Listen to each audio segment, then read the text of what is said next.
Ok, vamos a ver cómo activar Siri AI en iPhone, en iOS 27, importante que tengas iOS 27. Ok, vamos a revisar todo esto que tenemos que tener para poder activarlo.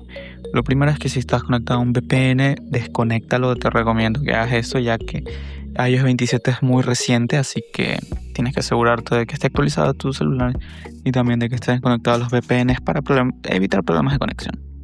Lo siguiente es lenguaje y región. La región te recomiendo que pongas Estados Unidos o Reino Unido, ya que ahí es donde suelen dar primero este tipo de accesos a Siri. Y lo siguiente que vamos a hacer es irnos al menú de Siri.